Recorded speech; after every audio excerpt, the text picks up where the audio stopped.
आज इस ऑनलाइन कार्यक्रम में इस अत्यंत महत्वपूर्ण व्याख्यान में आप सभी का स्वागत करता हूं। विशेषकर आज के हमारे जो वक्ता है, अ, अनूठे वक्ता प्रोफेसर बलराम शुक्ल, जो दिल्ली विश्वविद्यालय में संस्कृत के प्रोफेसर हैं और अभी फिलहाल वो आईसीसीआर का जो स्वामी विवेकानंद सांस्कृतिक केंद्र तेहरान ईरान है, उसके वो निदेशक हैं। और उनकी एक बड़ी खूबी ये है कि वो संस्कृत और फारसी दोनों भाषाओं के उद्भट विद्वान हैं, दोनों भाषाओं में कविताएं लिखते हैं। दोनों भारत और ईरान दोनों देशों के राष्ट्रपतियों द्वारा वो पुरस्कृत हैं और बहुत ही महत्वपूर्ण कार्य उन्होंने भाषा, साहित्य, व्याकरण और राजनय की दिशा में किया है। उनकी 8 से ज्यादा पुस्तकें प्रकाशित हो चुकी हैं, जिनमें व्याकरण की पुस्तकें हैं, साहित्य की पुस्तकें हैं और एक अनुवाद जिसका मैं विशेष रूप से जिक्र करना चाहूंगा, जो उन्होंने रूमी की फारसी की गजलों का हिंदी में किया है, निशब्द नूपुर। और उसका जिक्र मैं इसलिए भी करना चाहूंगा कि वह जब नहीं प्रकाशित हुआ था, प्रकाशन के पूर्व उन्होंने अत्यंत कृपा पूर्वक मुझे, जब वो पांडुलिपि की स्थिति में था, मुझे भेजा था, इस ताकीद के साथ कि मैं आपको भेज रहा हूं, लेकिन अभी आप इसको कहीं और मत दिखाइएगा, अभी छपा नहीं है ये। तो तब से मैं उनका मुरीद हूँ और लंबे समय से मैं चाहता था कि वो एक व्याख्यान भारतीय विद्या मंदिर में आकर दें। आना तो संभव नहीं हुआ, लेकिन यह ऑनलाइन व्याख्यान हम उनके साथ कर पा रहे हैं, तो ये हम सबके लिए बहुत ही खुशी का क्षण है। और मैं भारतीय विद्या मंदिर की ओर से, भारतीय विद्या मंदिर के अध्यक्ष की ओर से और आप सभी की ओर से प्रोफेसर बलराम शुक्ल का आज के इस व्याख्यान सत्र में स्वागत करता हूं, अभिनंदन करता हूं और उनसे अनुरोध करता हूं कि वे भारतीय ज्ञान परंपरा में फारसी का योगदान विषय पर अपने व्याख्यान से हमें अनुग्रहित करें। प्रोफेसर बलराम शुक्ल। ग्रहीत ग्रहण ग्राह्य मायापथ परिच्युताम् नमामः परमानंद ज्योति रूपाम सरस्वतीम्। भारतीय विद्या मंदिर कोलकाता के आदरणीय अध्यक्ष डॉक्टर विट्ठलदास मूंधड़ा जी तथा मुझ पर अत्यंत स्नेह करने वाले डॉक्टर पालीवाल जी, समस्त उपस्थित श्रोतागण जिनमें अनेक विद्वान शामिल हैं, मैं आप सभी लोगों को प्रणाम निवेदित करता हूं। और सबसे पहले मैं धन्यवाद देता हूं भारतीय विद्या मंदिर का, विशेष रूप से डॉक्टर पालीवाल जी का, जिनके सौजन्य से मैं आप लोगों से मुखातिब हूं। और मेरी आवाज तो आ रही है ना?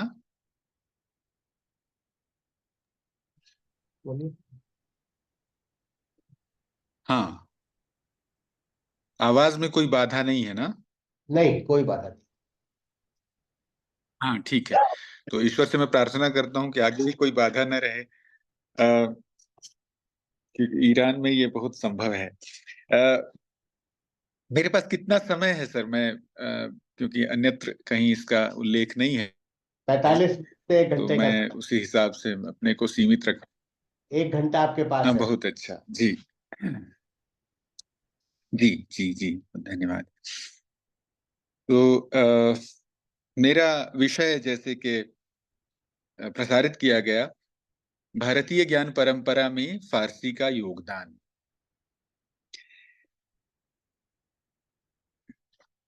सामान्यतया भारतीय ज्ञान परंपरा की जब बात होती है या भारतीय संस्कृति की बात होती है, उसकी समृद्धि की बात होती है, तो मैंने एक बात का अवलोकन किया कि भारत निश्चित रूप से सांस्कृतिक दृष्टि से बहुत ही समृद्ध देश है और इसमें हजारों हजार साल की परंपराएं पनपी हैं, विकसित हुई हैं और अपने मूल रूप में सुरक्षित हुई हैं। यद्यपि उनका मूल रूप व्यवहार में न हो तब भी वो सुरक्षित हैं।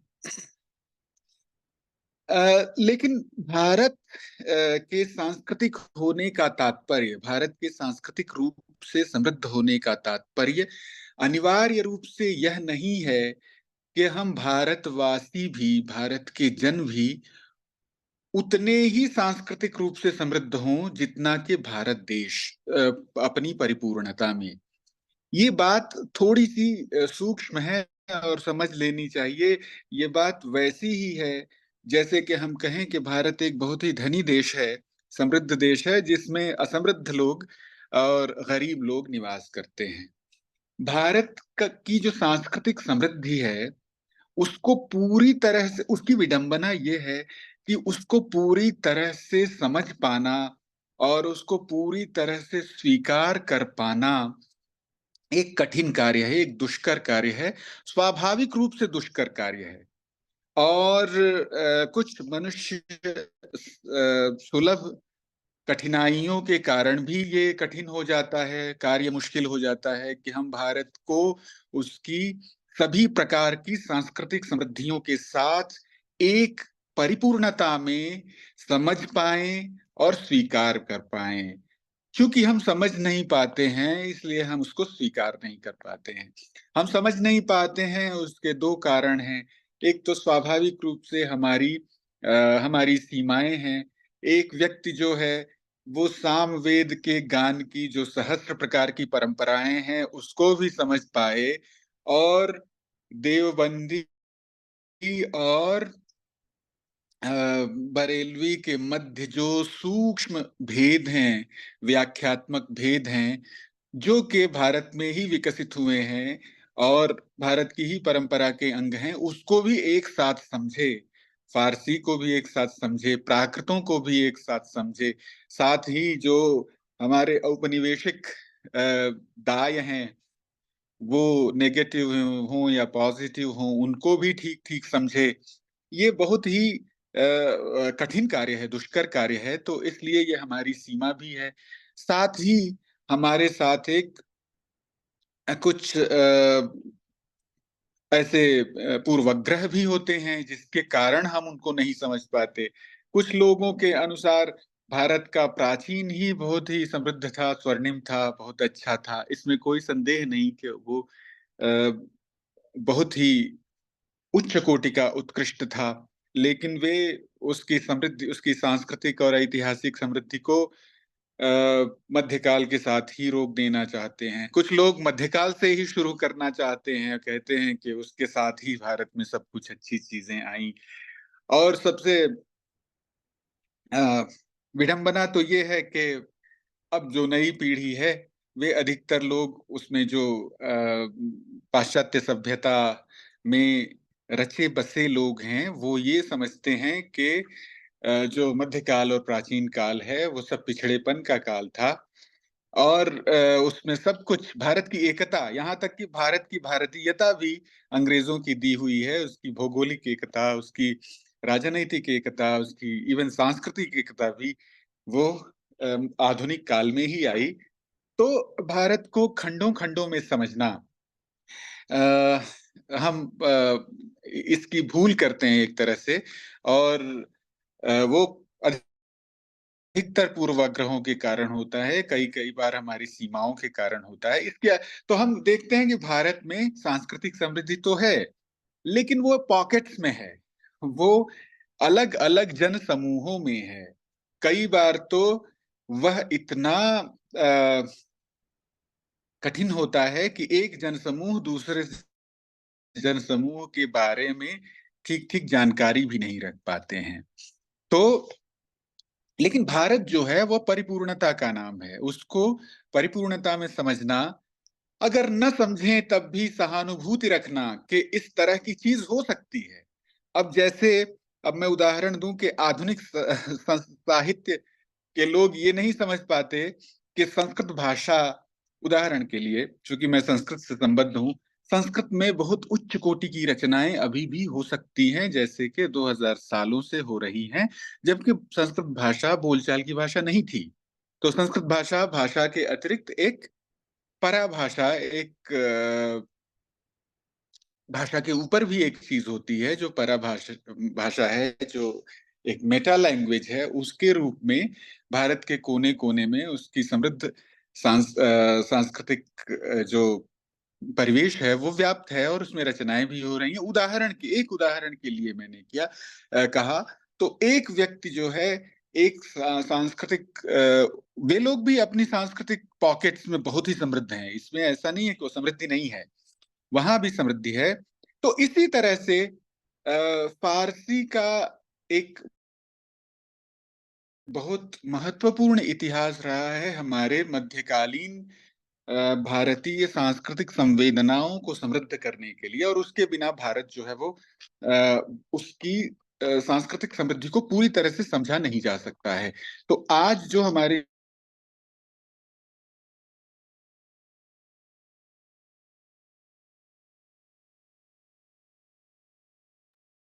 उर्दू अरबी लिपि में लिखी हुई फारसी या अरबी फारसी की बात होती है, तो हम उसको एलियनेट करने लगते हैं, हम समझते हैं कि वो दूसरी कोई कहीं और से आई हुई चीज है, जबकि वो हिंद आर्याई भाषाओं में से एक भाषा है, और बहुत ही निकट संस्कृत के और हमारी संस्कृति के है।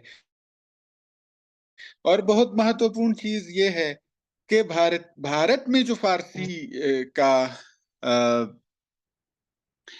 की ज्ञान परंपरा समृद्ध हुई, उसमें भारतीयों का बहुत बड़ा योगदान था। वो पूरी तरह से भारतीय थी। उसको नहीं समझना या उसको एलियनेट करना, अपने आप को सांस्कृतिक रूप से कमजोर करना या दरिद्र करना होगा। ये बात सही है कि अन्यान्य सांस्कृतिक प्रवाह, ये जो है वो भी, उसका स्वर भी वही है।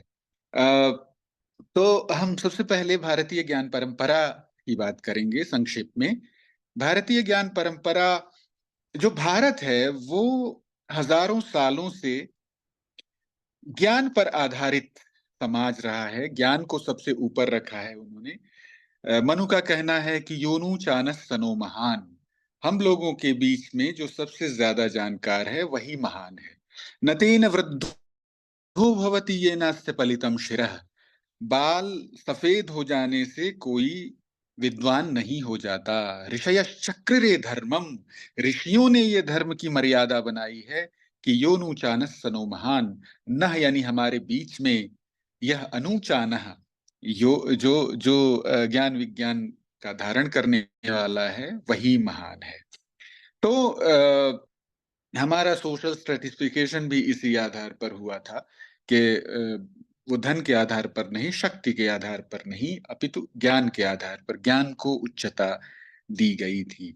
और यही कारण है यही कारण है कि भारत में बहुत सारी राजनैतिक और सामाजिक उथल पुथल हजारों साल में होने के बावजूद जो एक चीज निकट निरंतर बनी रही, वो उसकी ज्ञान परंपरा है, उसकी ज्ञान व्यवस्था है। और उसकी ज्ञान व्यवस्था इतनी अद्भुत है कि वो वेदों में प्रार्थना की गई है भगवान से कि आनो भद्रः कृतवो यन्तु विश्वतः, हमारी ओर, सभी ओर से हमारे पास अच्छी अच्छी चीजें आए, और जो आ गई हैं चीजें उनकी सुरक्षा हम करें, इसकी चिंता बराबर बनी रहती है। श्रुतम में गोपाय, मेरे ज्ञान की सुरक्षा करो, अपने ज्ञान की सुरक्षा करें। और इसलिए ये निरंतरता इसमें बनी रही। तीन विशिष्टताएं हैं जो भारतीय ज्ञान परंपरा को अन्य सभी परंपराओं से विशिष्ट करती हैं। वो तीन विशेषताएं हैं: इसका प्राचीन होना, शायद ये सबसे प्राचीन हो, क्योंकि वेद से प्राचीन ग्रंथ नहीं मिलते, तो ये ज्ञान परंपरा अत्यंत प्राचीन है। ये पहली विशेषता है। लेकिन केवल प्राचीन होना बड़ी विशेषता नहीं होती, क्योंकि शायद हमसे भी प्राचीन या शायद हमारे बराबर प्राचीन यूनानी और ईरानी सभ्यताएं रही हैं।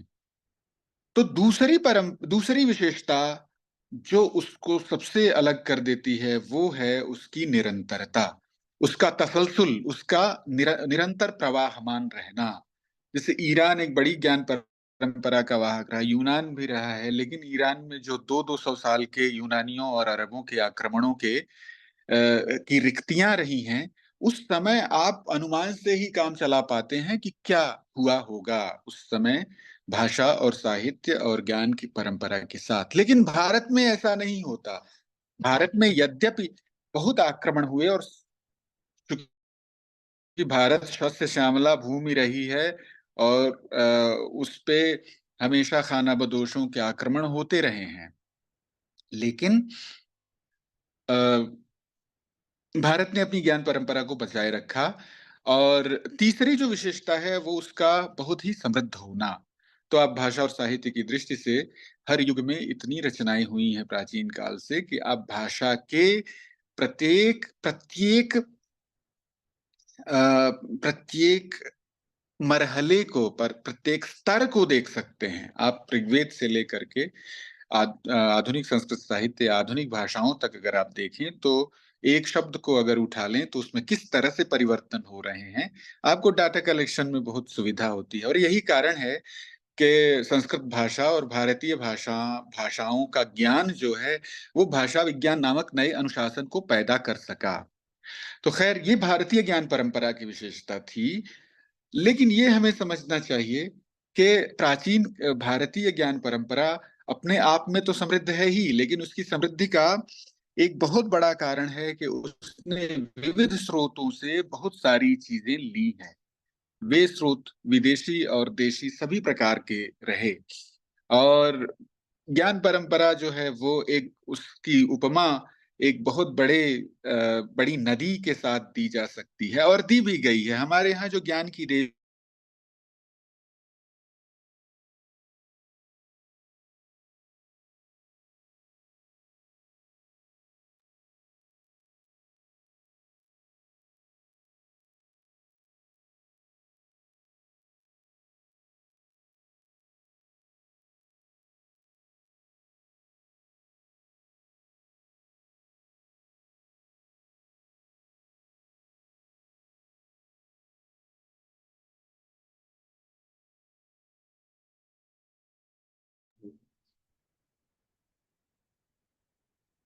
बलराम जी, हम आपको नहीं सुन पा रहे हैं।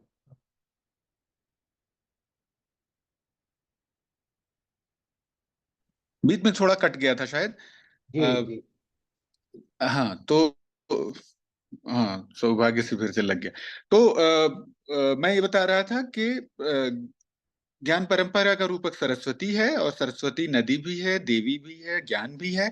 और जैसे कोई नदी अ, अगर उसके चैनल्स ना हो, उसकी सहायक नदियां ना हो, तो वो इतनी बड़ी नहीं बन पाती। जैसे आप गंगा को देखें, और कभी सरस्वती ऐसी रही होगी जो विनशन में समाप्त हो गई, क्योंकि ऋग्वेद में कहा है महोवर्णा सरस्वती प्रचेतयति केतुना। वो ऐसी नदी है जिसमें बहुत ज्यादा जल है।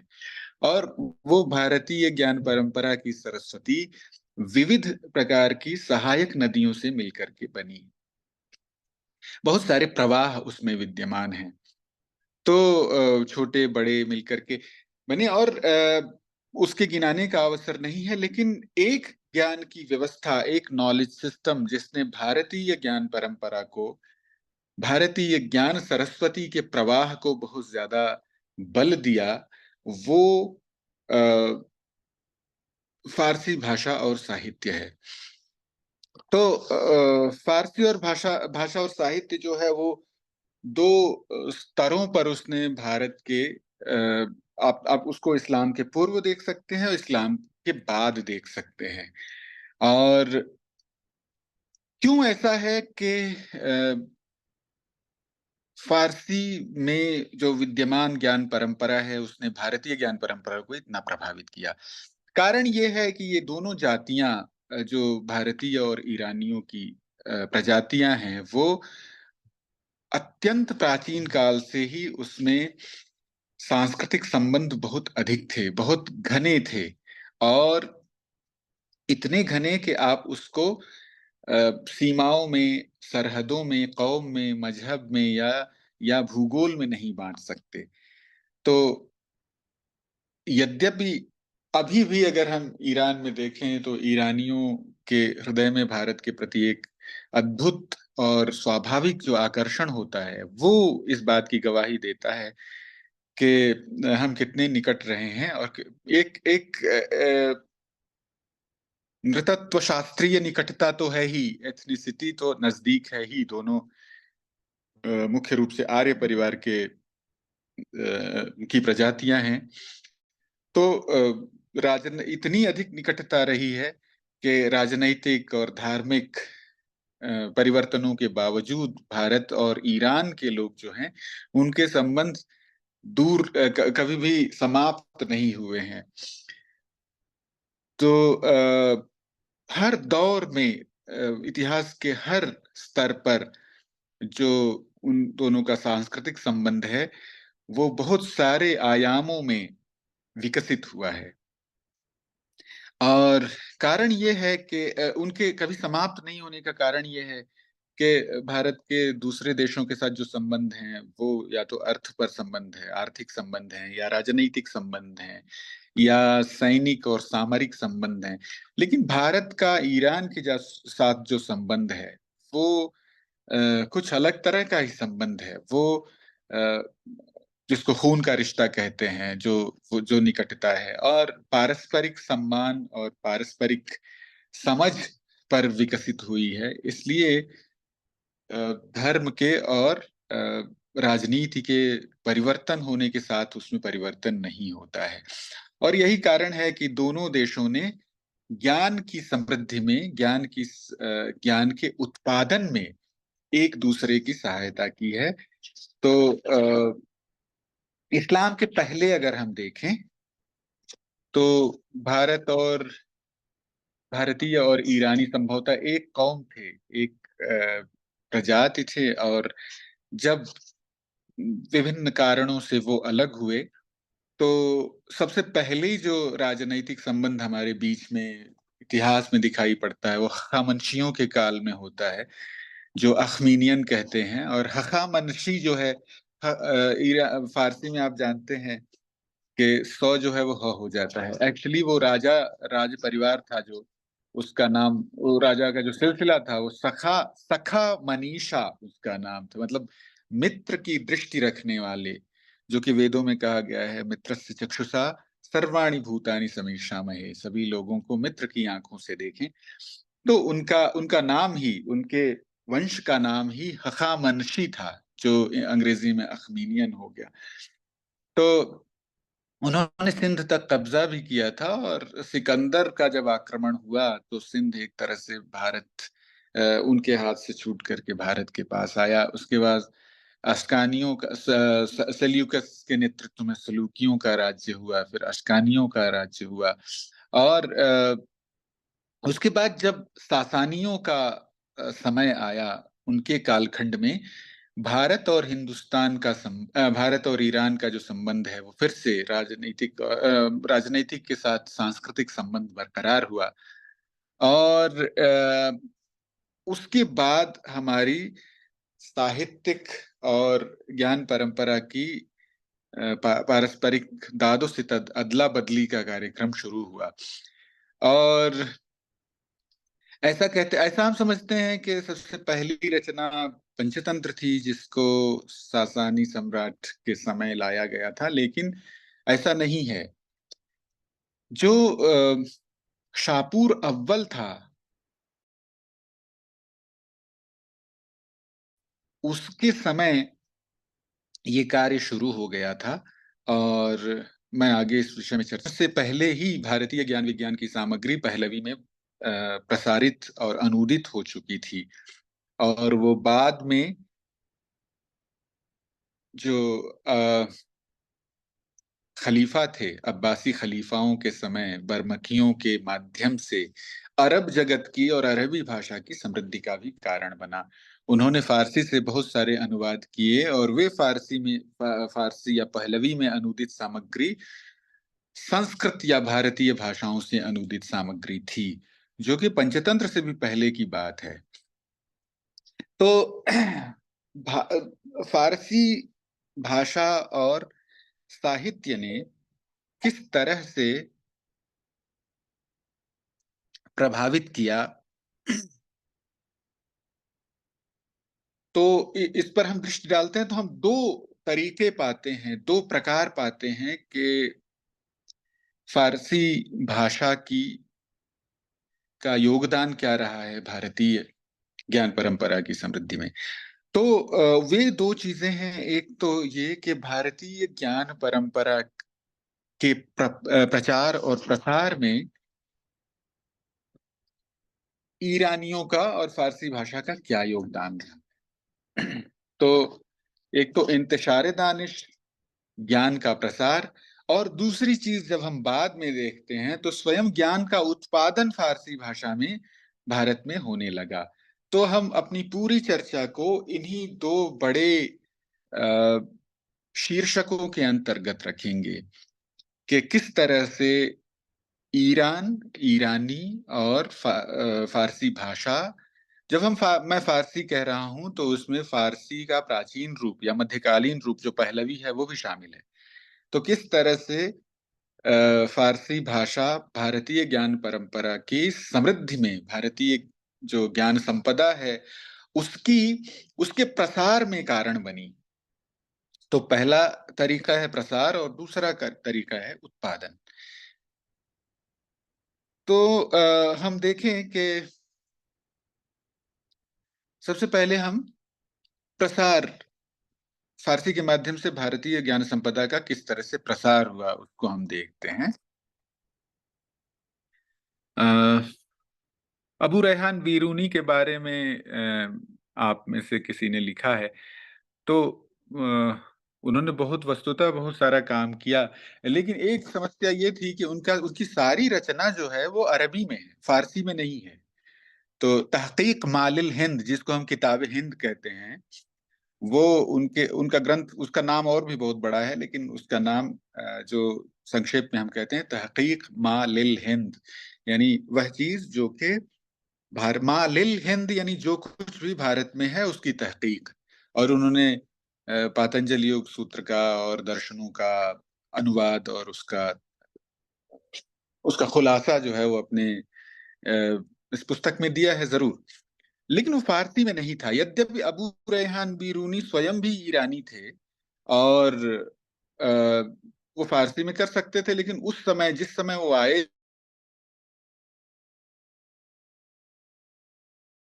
थे, मेयार भी उसको माना जाता था, जैसे संस्कृत को माना जाता रहा है कि अगर संस्कृत जो जानता है, लिखता है, बोलता है, जाता रहा है अपनी संस्कृति में, उसी तरह से अरबी। तो हम आगे चलते हैं। हम जानते हैं कि भारत जो है वो हमेशा से ज्ञान का गहवारा रहा है, उसमें ज्ञान पनपता रहा है, ज्ञान उपजता रहा है, ज्ञान की सुरक्षा होती रही है और हर ओर से ज्ञान आता रहा है।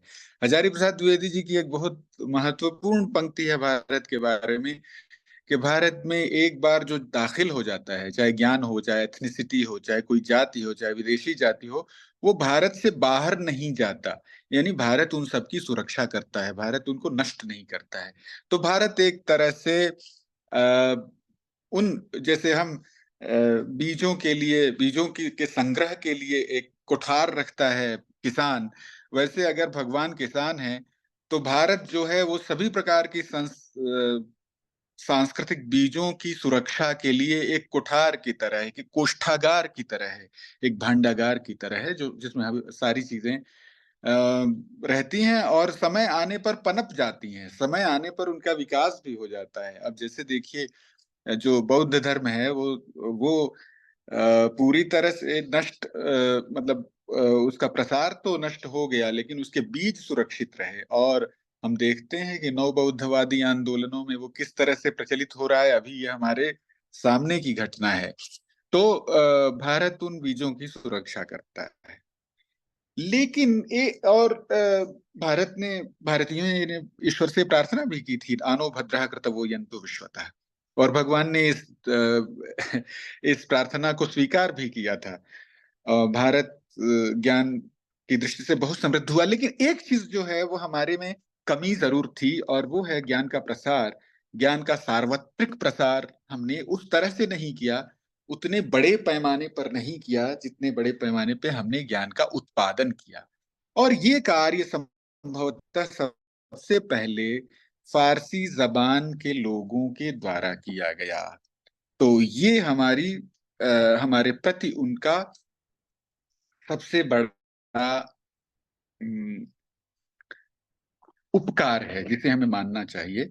और यद्यपि बौद्ध धर्म के आने के बाद धार्मिक प्रसार की तो बात हुई, लेकिन ज्ञान विज्ञान का प्रसार जो है स्वयं भारतीय लोगों ने अनुदित करके सर्वत्र प्रसारित किया हो,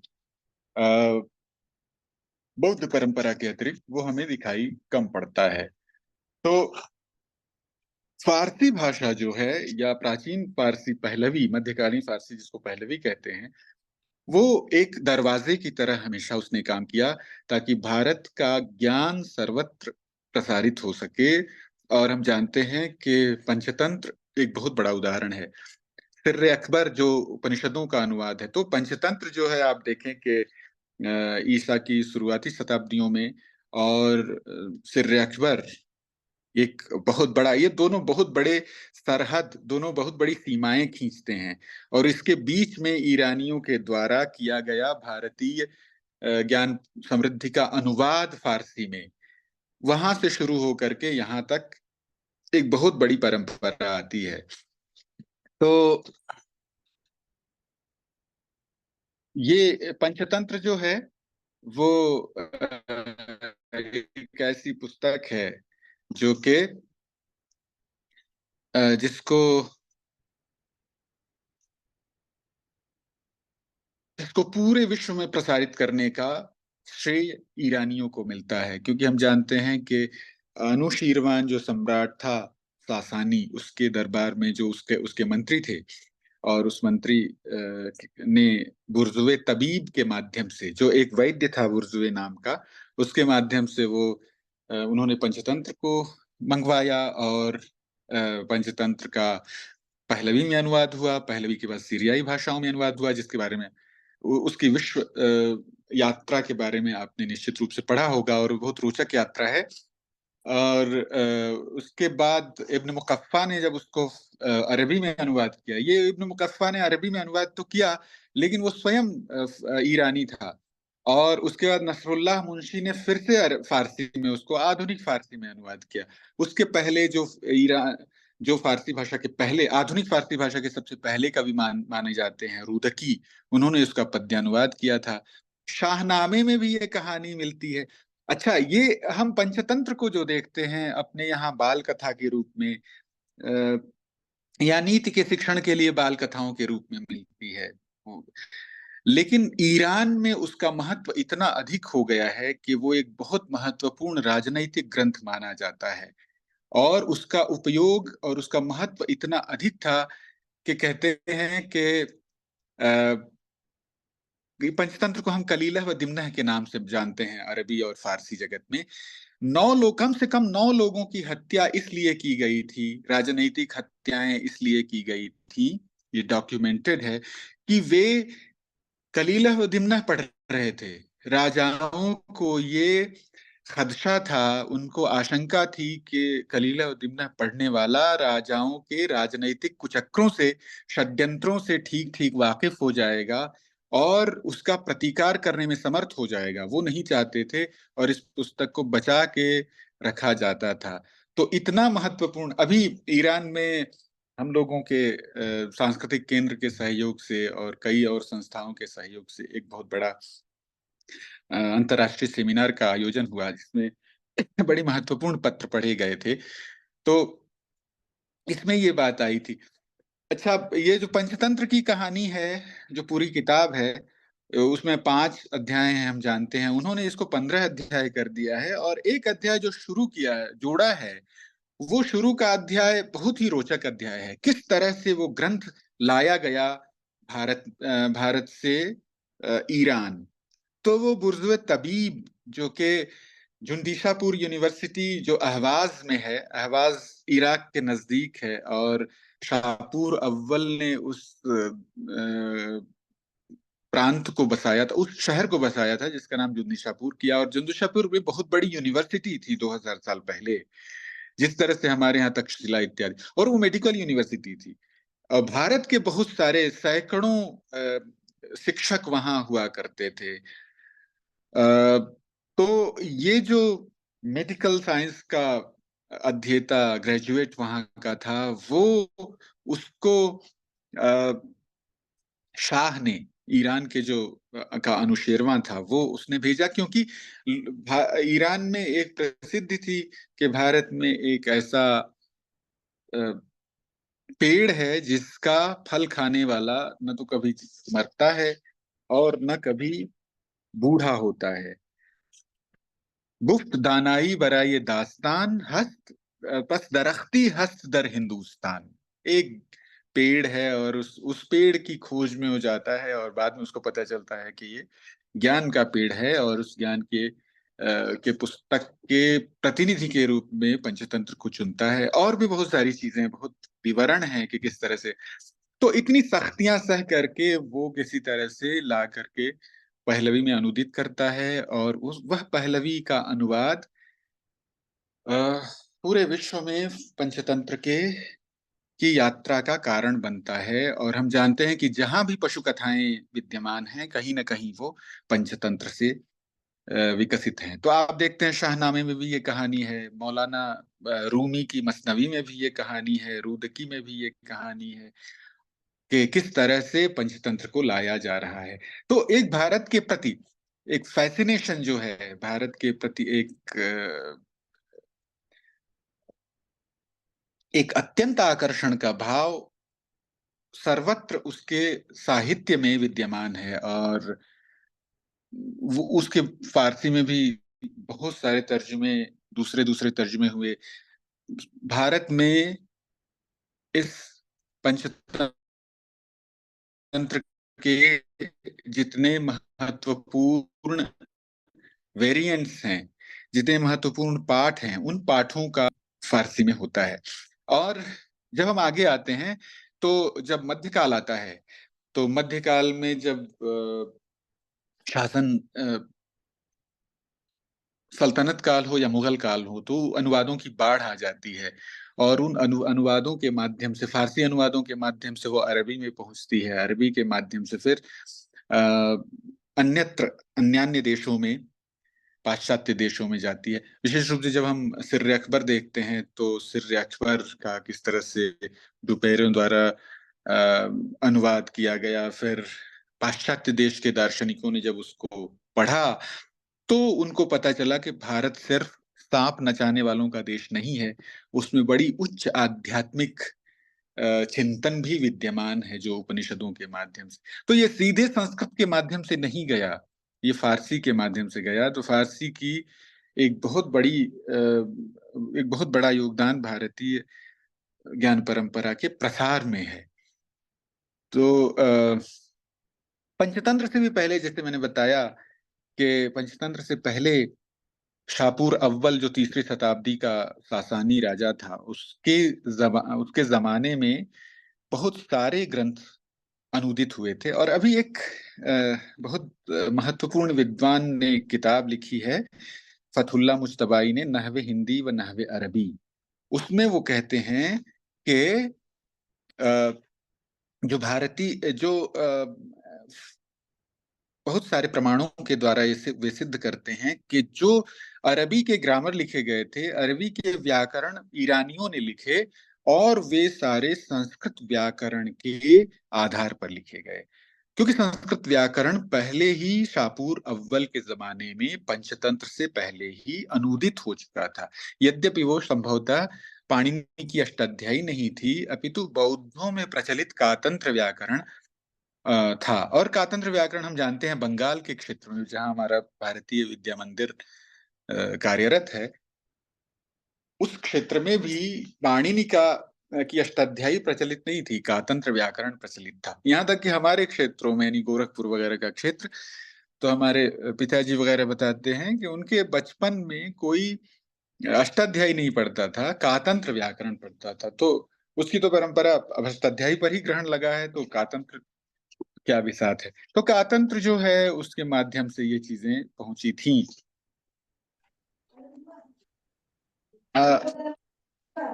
तो पंच तो पंचतंत्र की जो विश्व यात्रा है उसमें अब हम दूसरे अंश पर आते हैं। वह दूसरा प्रकार जिसके माध्यम से फारसी भाषा भारतीय ज्ञान परंपरा को समृद्ध करने में समर्थ हुई, वो दूसरा प्रकार जो भारतीय ज्ञान उत्पादन के आधार के रूप में फारसी भाषा। तो हम जानते हैं कि हमारे ज्ञान उत्पादन के आधार के रूप में बहुत सारी भाषाएं रही हैं। मुख्य रूप से संस्कृत भाषा रही है, और प्राकृत भाषा और देशज भाषाएं, जो तीन तीन हम भेद करते हैं, उसके माध्यम से संस्कृत रही है। तो हमारी संस्कृति विकसित हुई है, और इसी आधार पर हम कहते हैं कि हमारे यहाँ कथा है और मान्यता है कि हमारी सरस्वती जो है वो दो भाषाओं में बोलती है, संस्कृत में बोलती है और फारसी में बोलती है, संस्कृत में बोलती है और प्राकृत में बोलती है। तो अगर हम दूसरी तरह से देखें, भारतीय ज्ञान परंपराओं के प्रतिनिधि के रूप में अगर संस्कृत को देखें, तो बाहरी ज्ञान परंपराओं के प्रतिनिधि के रूप में आप फारसी को देख सकते हैं। तो आप कह सकते हैं कि संस्कृतम पारसीकम च वाग्देव्या नयनद्वयम। वाग्देवी के दो आंखें हैं, संस्कृत और फारसी, और धन्य वह है जिसको वो दोनों आंखों से देख पाती है। तो हम देखें कि भारतीय ज्ञान उत्पादन के आधार के रूप में फारसी भाषा किस तरह से प्रचलित हुई। अब किस तरह से समर्थ हुई। हम जानते हैं कि मध्यकाल में फारसी भाषा जो है वह 700 सालों तक दरबार की भाषा रही, जबान रस्मी रही। और इस दौरान जो ज्ञान परंपरा का, हम जानते हैं कि जो दरबार की भाषा होती है उसमें बहुत सारे लोग उसको सीखना शुरू करते हैं, उसमें ग्रंथ लिखे जाते हैं, उसमें फरमान जारी होते हैं। तो इसलिए उसके शब्द जो हैं वह वो लोक भाषाओं में, वो स्थानीय भाषाओं में बहुत ज्यादा आ जाते हैं। तो अब भी हम देखते हैं कि हमारी स्थानीय भाषाओं में, हिंदी भाषा में, बंगाली वगैरह में भी, मराठी में फारसी का इतना दखल है। उसका कारण यही है कि वो 700 वर्षों तक दरबार की भाषा रही, उसके फरमानों की भाषा रही।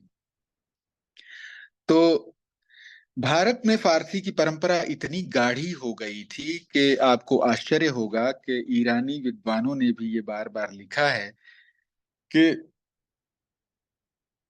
एक समय ऐसा था कि दिल्ली दरबार में फारसी के कवि ईरान के इस्फहानी दरबार से ज्यादा थे, और रिवाजी जबानो अदबियात फारसी दर दरबार दहली जियाद अज दरबार इस्फहान बू। एक बड़े विद्वान बहार ने इस बात को लिखा है। तो आप समझ सकते हैं कि, और ये चीज हुमायूं के साथ शुरू हुई। यद्यपि जब आक्रांता के रूप में भी जब आते थे तो उसके साथ बहुत सूफी और वो लोग आते थे, लेकिन विशेष रूप से जब हुमायूं गया तो उसके साथ शाह तहमास ने बहुत सारे कलाकारों को, कवियों को, लेखकों को, तारीख नवीसों को भेज दिया, और वो एक बहुत बड़ा प्रस्थान बिंदु बनता है भारत में फारसी ज्ञान परंपरा के उत्पादन की शुरुआत की। तो भारत में अभी भी जो आप देखते हैं कि इतनी सारी पांडुलिपियां फारसी की हैं, जो कि विश्व में किसी भी देश की अपेक्षा अधिक हैं। यहाँ तक कि ईरान में इतनी फारसी पांडुलिपियां नहीं हैं जितनी कि भारत में हैं। शायद आधा मिलियन के बराबर जो हैं वो फारसी की पांडुलिपियां हैं। ये बताती हैं कि भारत में फारसी का ज्ञानोत्पादन कितनी बड़ी मात्रा में हुआ। तो अब हम कुछ उपशीर्षकों के अंतर्गत इस बात को स्पष्ट करने की कोशिश करेंगे कि कौन से मुख्य बिंदु थे जिसके आधार पर आप हम इसको स्पष्ट कर सकते हैं। तो सबसे पहला हम इतिहास को देखते हैं।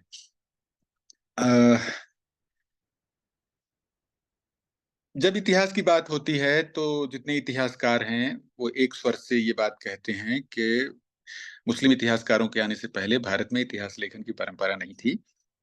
या पाश्चात्य, वस्तुतः ये बात पाश्चात्य इतिहासकारों द्वारा प्रसारित और प्रचारित है। वास्तविकता ये है कि हमारे इतिहास का जो इतिहास की जो परिभाषा है, इतिहास दृष्टि है, वो भिन्न है। तो हमारी इतिहास दृष्टि उनकी इतिहास दृष्टि से नहीं मेल खाती है और वे अपनी इतिहास दृष्टि को ही वास्तविक इतिहास दृष्टि मानते हैं। इसलिए वो कहते हैं कि भारत में इतिहास लेखन नहीं था। हमारे यहाँ जो इतिहास लेखन है वो केवल वकाये निगारी नहीं है, वो तारीख नहीं है। फारसी में इसीलिए उसको तारीख कहते हैं।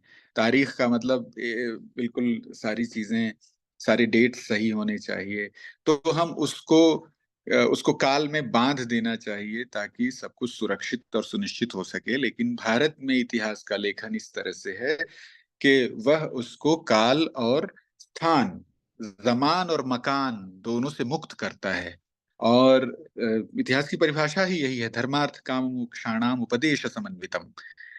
अगर इतिहास अगर हमारा पहले का समय हमारे वर्तमान समय को पुष्ट नहीं करता है तो केवल वो म्यूजियम में रखी हुई वस्तु रह जाती है। इसलिए हमारे यहाँ, और तब तक जब तक काल काल के प्रभाव से उसको, काल के पिंजरे से उसको बाहर नहीं करेंगे, स्थान के पिंजरे से उसको बाहर नहीं करेंगे, तब तक वो हमारे लिए उपयोगी नहीं हो सकती।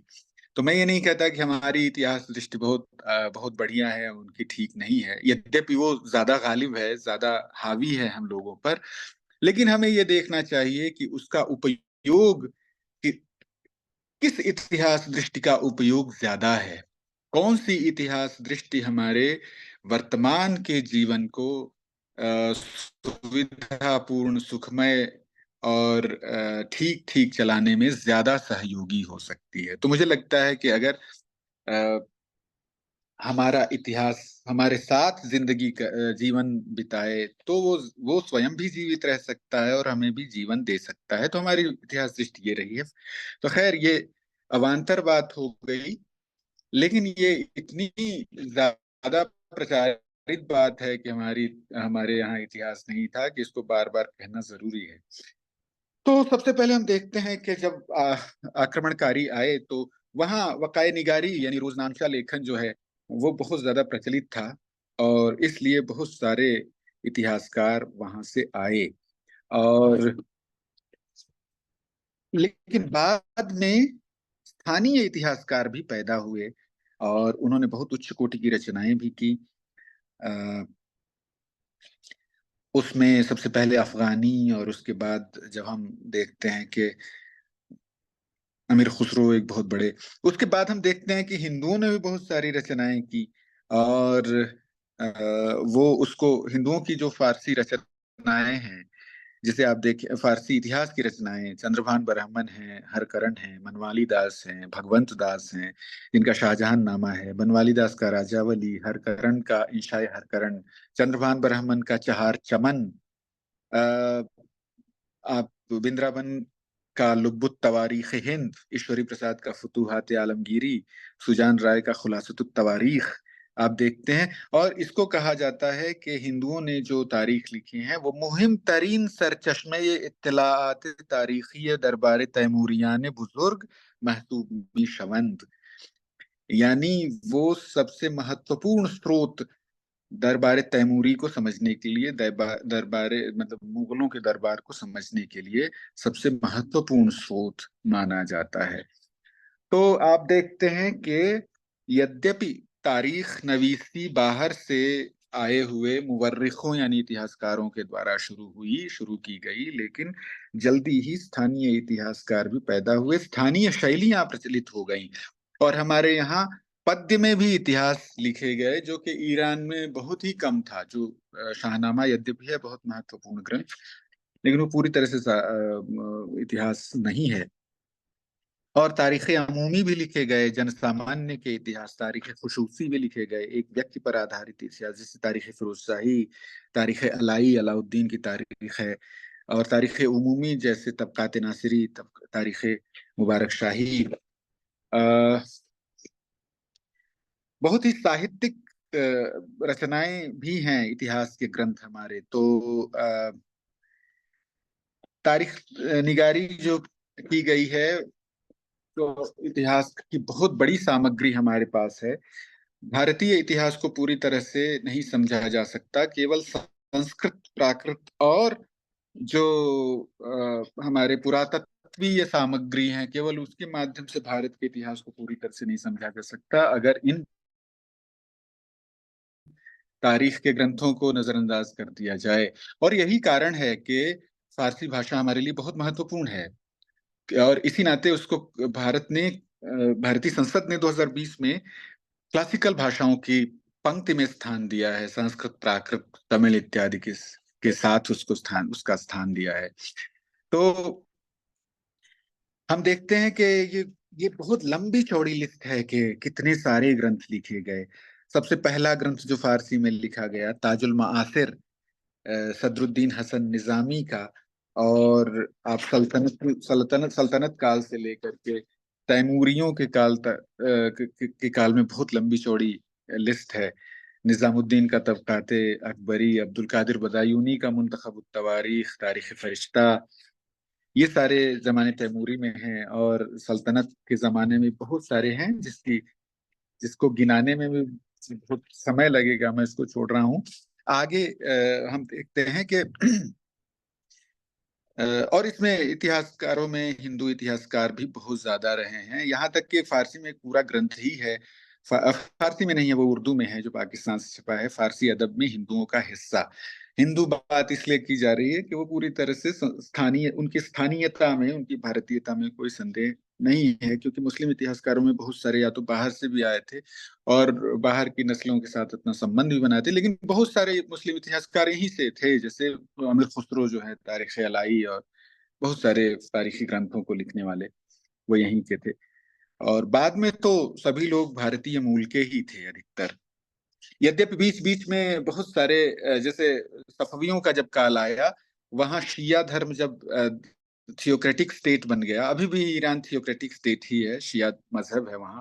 तो जब साहित्यकारों और विद्वानों का दमन हुआ, और भारत में उस समय मुगल काल था, तो एक स्वर्णिम काल था, बहुत सारे लोग वहां से भाग करके आए, उसमें इतिहासकार भी थे, कवि भी थे। अब हम कविता पर आते हैं। कविता के विषय में एक बहुत सुंदर सा ग्रंथ है, कारवाने हिंद, और उसमें उन्होंने बताया है कि ईरान से लगभग 700 शायरों ने पलायन किया था, हिजरत किया था। वो पलायन भी था, बहुत बार आमंत्रण भी था, आमंत्रण पर भी आते थे। और एक बहुत बहुत ही महत्वपूर्ण बात यह है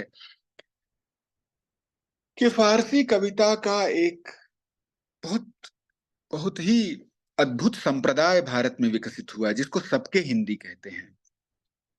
और सबके हिंदी के जो शायर की जो शायरी है, उसकी विशिष्टता ये है कि भारत की स्थानीय फारसी संस्कृत कविता के साथ मिलकर के उसके कवियों ने इतनी अद्भुत अर्थगर्भित शैली विकसित की कि उसका कोई सानी नहीं है। और फारस ईरान में भी, यार, ईरान, ताजिकिस्तान और अफगानिस्तान, जहाँ 3 देशों में फारसी भाषाएं हैं, वहां इस संप्रदाय के कवियों को, इस शैली के कवियों को बहुत ज्यादा महत्व दिया जाता है, जिसमें बेदिल दहलवी का नाम सबसे ऊपर है। और कहते हैं कि फारसी का सबसे बड़ा शायर था, जो कि अजीमाबाद, पटना का निवासी था।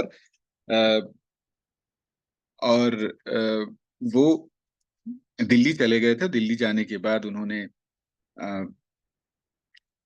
ये मुगलों का समय था, मुगलों के पतन का समय था। जहांदार शाह का समय था। तो फारसी कविता उस समय भारत में फारसी के इतने सारे कवि थे कि कहा गया है, हमवारे, एक फारसी कोटेशन में पढ़ रहा हूँ, हमवारे इद्दे ये नवीसंदगान व शायरान फारसी जबान के दर हिंद मीज़ीस्तान बीश शुमारे ये कसानी बुलंद के दर ईरान बुलंद। यानी फारसी ईरान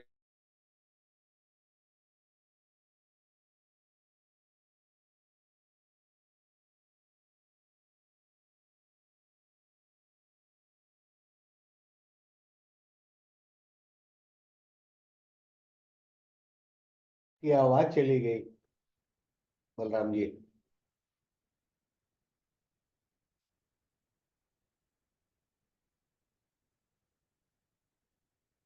में भारतीय कवियों की जो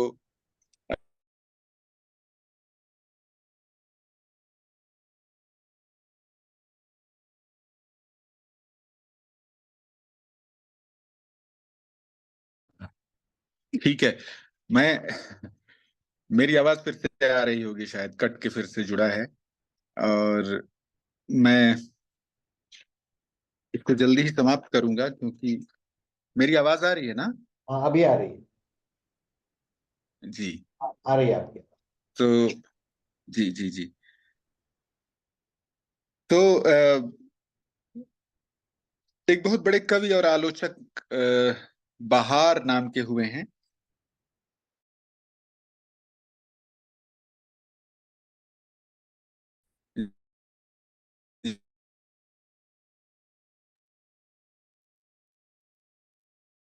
पूर्ण है, रविन्द्रनाथ टैगोर,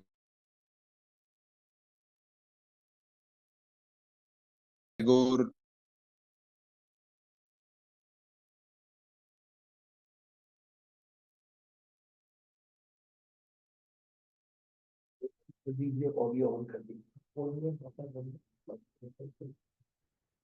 बलराम जी, अगर आप अपना वीडियो बंद कर लें तो शायद ऑडियो आपका आए और बेहतर आए।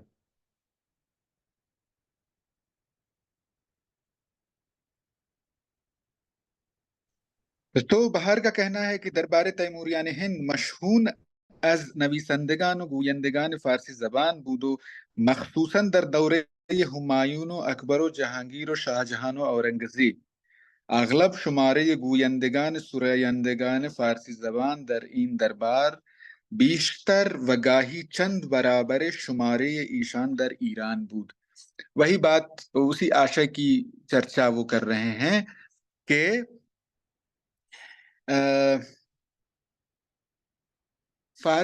भारत में फारसी के बोलने वालों और कवियों की संख्या ईरान के दरबारों से ज्यादा थी। तो आप समझ सकते हैं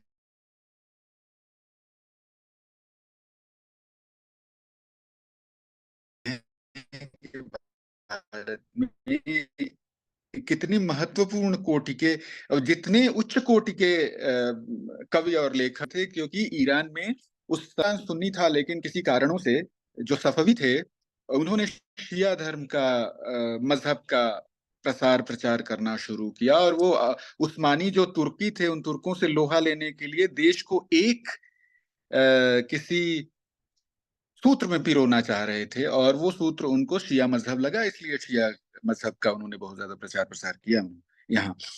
तो कवियों का बहुत ज्यादा सम्मान, जैसे कि मैंने कहा, प्रांतीय सरकारें, जो प्रांत में ईरानी इस्लामी सरकारें थीं, उन्होंने भी बहुत ज्यादा किया। और बहुत सारी रचनाएं ऐसी कि वो कहते हैं, जो भी जिसमें भी हुनर पैदा हुआ उसको हिंदुस्तान चले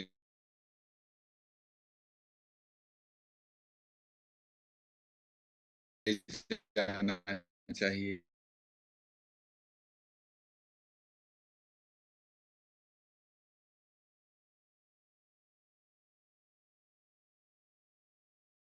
लिए भी बहुत गर्व की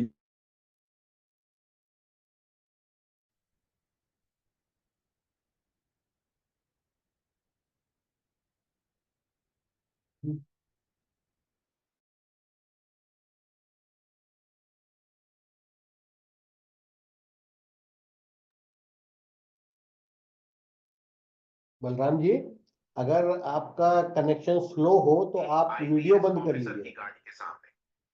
और तो शायद आ रहा है।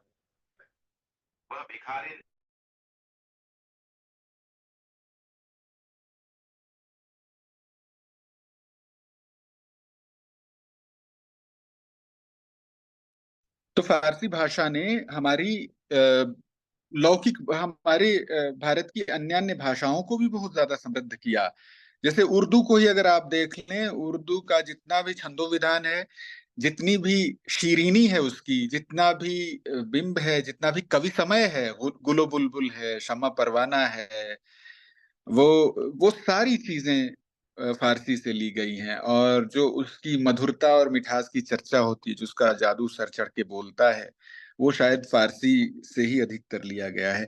तो खैर, कविता की बात हम समाप्त करके सूफी संप्रदाय की जो रचनाएं हैं, इसके अतिरिक्त एक तज़किरा साहित्य का एक प्रकार है, जिस तज़किरा जो है अधिकतर कवि परस्पर अपने बारे में लिखते थे, अपने अपने बारे में और अपने हम असरों के बारे में, बहुत ज्यादा समकालीनों के बारे में रचनाएं करते थे। तो उसमें कवियों की बातें और उनका सारा सामाजिक परिवेश और भी बहुत सारी अद्भुत और महत्वपूर्ण सामग्रियां मिलती हैं, जो भारत के मुख्य रूप से मध्यकाल को समझने के लिए बहुत ही आवश्यक है। न केवल इतिहास, बल्कि समाज और भाषा, अ, और हर सिंफ की रचनाएं हुई। आप देखें, हर प्रकार की रचनाएं हुई। मिर्जा खान ने एक तोहफतुल हिंद लिखा है, जिसमें भारतीय छंद शास्त्र की व्यवस्था बात की है। भारत के भाषाओं, संस्कृत से लेकर के प्राकृत अपभ्रंश इत्यादि की भाषाओं के बारे में चर्चा की। अच्छा, अंग्रेजों के आने के बाद और फारसी को हटा लिए जाने के बाद अचानक जो भारतीय जनमानस है, वो फारसी द्वारा परिवाहित जो भारतीय ज्ञान परंपरा है, उससे बिल्कुल अनभिज्ञ रह गया। और आप देखें कि फारसी के जो बहुत महत्वपूर्ण कवि हैं, अभी तक हम उसका हिंदी अनुवाद नहीं कर पाए हैं, जबकि आप देखें अंग्रेजी में कितने सारे अनुवाद हैं। और बहुत सारे लोग अंग्रेजी से पढ़ करके और अत्यंत आनंदित हो जाते हैं, जबकि वो नहीं जानते हैं कि अंग्रेजी के जो अनुवाद हैं, उसमें उन कवियों का शायद गंध तक भी नहीं आता है। हिंदी भाषा इतनी निकट है फारसी के कि अगर उसमें अनुवाद किया जाए तो वो स्वाभाविक रूप से भाव सुरक्षित होकर के आते हैं। केवल भाव ही नहीं, बहुत हद तक उनकी शाब्दिक सुरक्षा भी हो जाती है। तो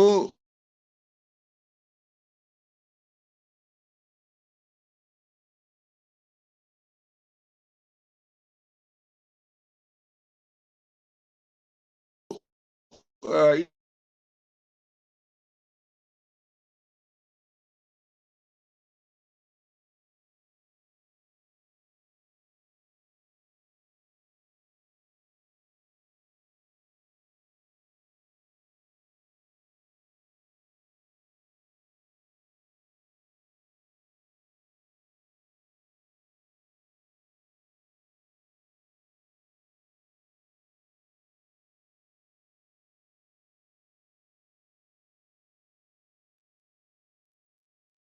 बलराम जी, आपकी आवाज हम तक नहीं आ रही।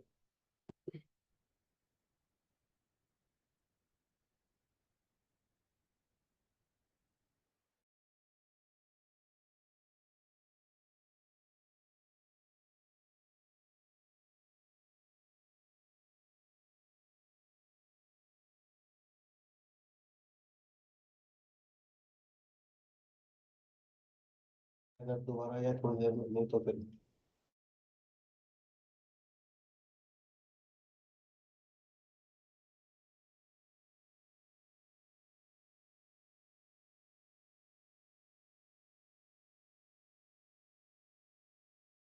अब मैं जल्दी समाप्त कर देता हूँ।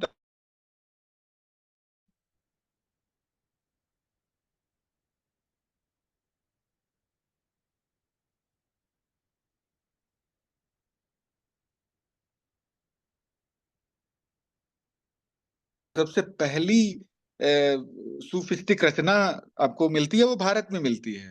वो दातागंज योगदान में उनका है, वो उनका ग्रंथ मिलता है जो कशफुल महजूब है। फवाइदुल फुवाद और मलफूजात इसको कहते हैं, मलफूजात का लिटरेचर है, बहुत लंबा चौड़ा उसका। छोटे छोटे गांवों में उनकी जो सूफियों के सेंटर्स होते थे, उसमें मलफूजात लिखे जाते थे। यात्रा विवरण, अभी अलबिरूनी की चर्चा आई, इब्न बतूता की चर्चा, यद्यपि ये दोनों चीजें जो है वो अरबी में लिखी गई थी। और तस्किरों की बात हमने की। कोश सबसे पहले भारत में लिखे गए, ईरान फारसी के कोश भारत में लिखे गए। और एक चीज बहुत इंपॉर्टेंट कहनी जरूरी है कि कविता और ज्ञान तो हर देशों में होता है, लेकिन कविता का ज्ञान यानी कविता का शास्त्र या भाषा का शास्त्र, यहाँ तक कि फारसी में भी जो व्याकरण लिखे गए फारसी के, वो भारत में लिखे गए। कोश लिखे गए वो भारत में लिखे गए। और सबसे पहले काव्य शास्त्र की जो पुस्तक है वो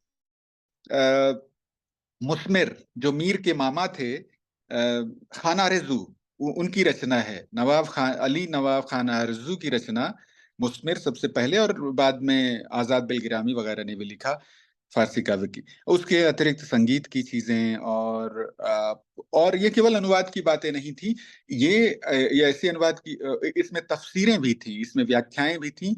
आप जैसे अलबिरूनी को देखते हैं, उसमें षट दर्शनों की जो चर्चा की है, या ऐसे संप्रदायों की चर्चा की है जो आज हमें किसी भी अन्य प्रकार से नहीं मिलती, या ऐसे ग्रंथों की लगभग 300 ग्रंथों का अनुवाद संस्कृत या संस्कृत मूलक भाषाओं से फारसी में हुआ। कई ग्रंथ ऐसे हैं जो कि अभी उनका मूल संस्कृत में नहीं मिलता है, जैसे जो बहरुल हयात है या हौजुल हयात है, अमृत कुंड नाम से कोई ग्रंथ है जिसका अनुवाद किया गया था, वो अभी नहीं मिलता है। अभी द्वादश भाव ग्रंथ का अनुवाद फारसी में किया गया, तो द्वादश भाव संस्कृत में नहीं मिलता है। तो हमें जो संस्कृत की भारत में विकसित संस्कृत जो भारतीय फारसी ज्ञान परंपरा है, वो हमारा एक अटूट और अभिन्न हिस्सा है, जो हमें मध्यकाल को समझने के लिए, प्राचीन काल को समझने के लिए, और हमारी जो खोई सामग्री संस्कृत या अन्यान्य भाषाओं में है उसको भी समझने के लिए बहुत ही महत्वपूर्ण है। तो 1000 वर्षों का एक बहुत बड़ा कालखंड है। अगर हम इसको अगर हम इसको नजरअंदाज करते हैं या ठीक ठीक नहीं समझते हैं, तो ये हम अपने से अनभिज्ञ रह जाते हैं। इसलिए इसको समझना अपने को समझने के लिए बहुत ही आवश्यक है।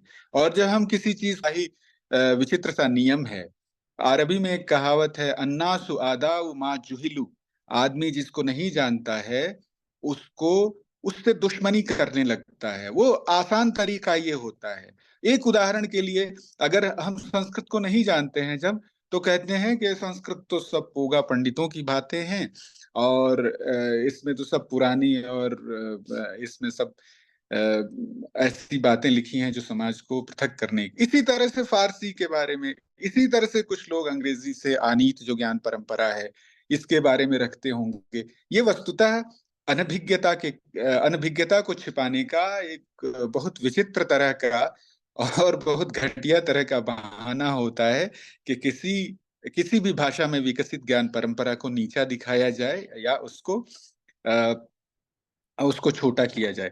तो ये भारत की बड़ी भारी विशेषता है, भारत को ठीक ठीक समझने के लिए और अपने को समझने के लिए, भारतीयता को समझने के लिए, कि हम इन सारी ज्ञान परंपराओं को समझने की कोशिश करें। नहीं समझें तो कम से कम के प्रति सहानुभूति और दिल सोच। मैं आप सभी लोगों का धन्यवाद करता हुआ अपने वाणी को विराम देता हूँ, विशेष रूप से भारतीय विद्या मंदिर के अपने अत्यंत स्निग्ध डॉक्टर पालीवाल जी को बहुत बहुत धन्यवाद। आप लोगों ने बहुत धैर्य से सुना। बहुत बहुत धन्यवाद प्रोफेसर बलराम शुक्ल जी, इतने ज्ञानवर्धक व्याख्यान के लिए। थोड़े बहुत तकनीकी व्यवधानों के बावजूद हम उन्हें अच्छी तरह सुन सके। उनके व्याख्यान के विषय में तो क्या कहूँ, लेकिन फारसी के महत्व के बारे में दो बातें मैं कहना चाहूंगा। एक तो यह है कि 19वीं शताब्दी में संभवतः भारत सबसे बड़ा प्रकाशक था फारसी की किताबों का।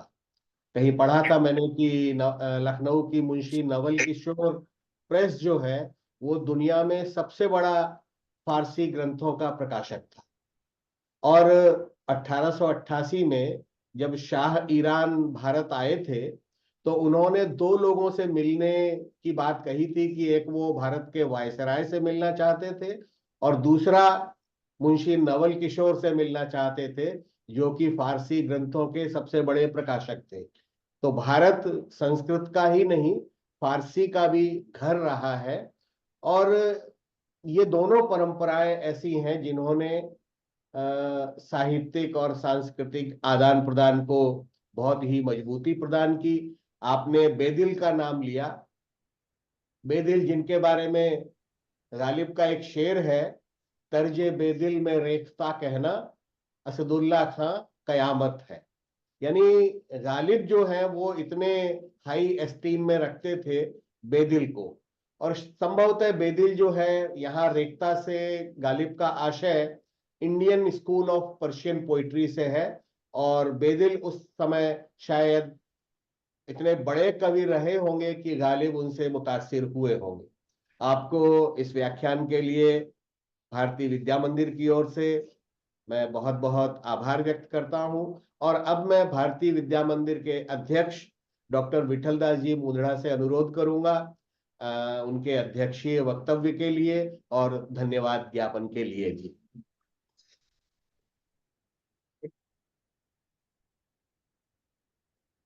मित्रों,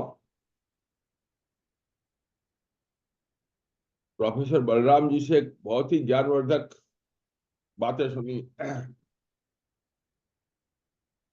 हमारे देश के अंदर फारसी की बहुत लंबी भारत में परंपरा रही और जब से तो लोग ये समझते हैं कि जब से मतलब कि ये मुगलों का शासन हुआ तब से फारसी की परंपरा आई होगी। लेकिन जितना मैंने सुना है कि ईरान से भारतवर्ष में आना जाना तो बहुत पुराने काल से रहा है।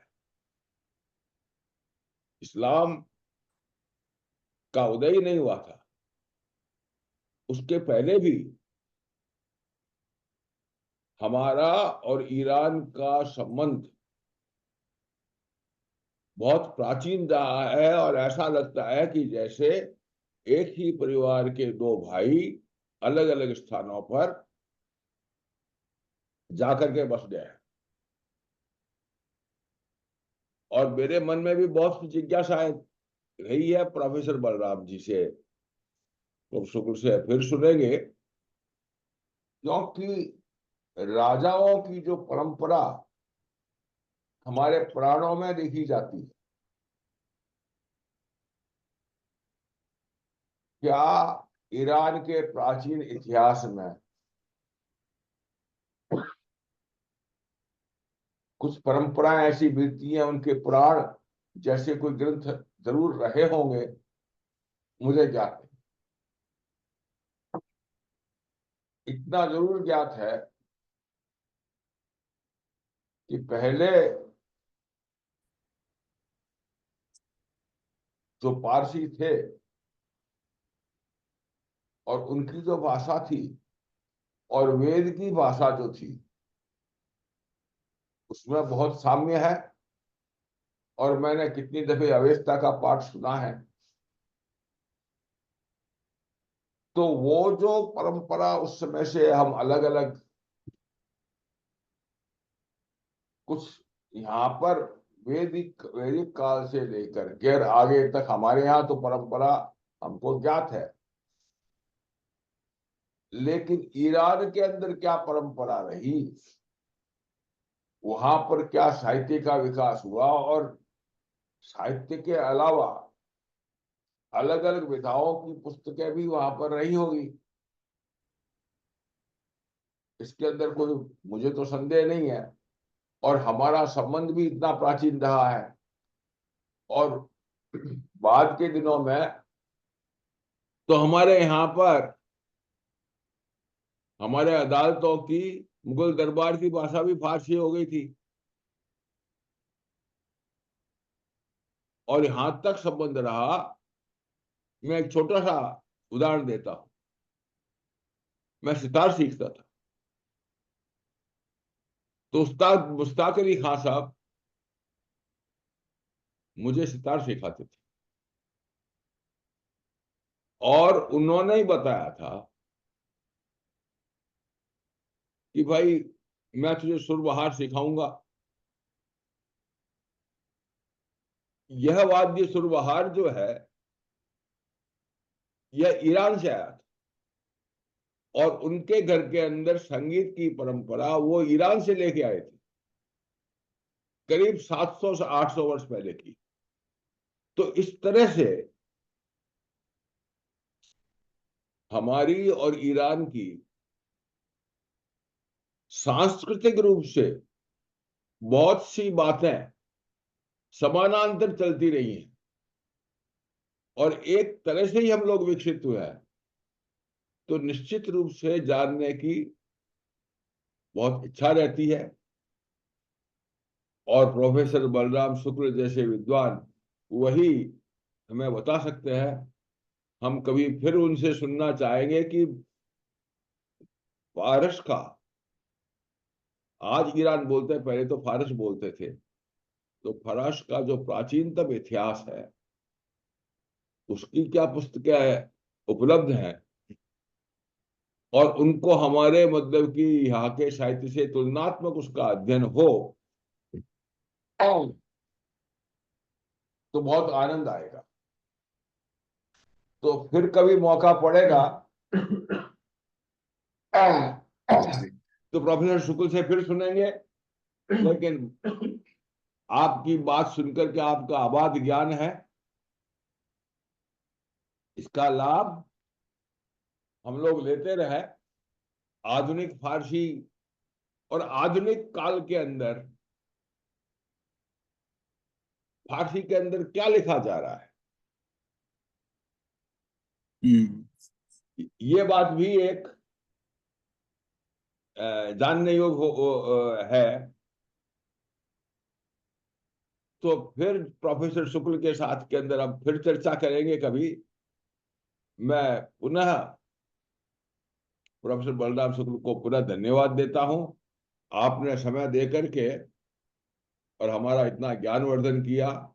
और भारतीय विद्या मंदिर का चेष्टा है कि इस प्रकार हम अलग अलग स्थानों के ज्ञान विज्ञान भाषा शास्त्रों का सामग्री आप सबके सामने प्रस्तुत कर सकें, संरक्षित रख सकें। उस प्रयास के अंदर भारतीय विद्या मंदिर लगा हुआ रहा है और आगे भी रहेगा।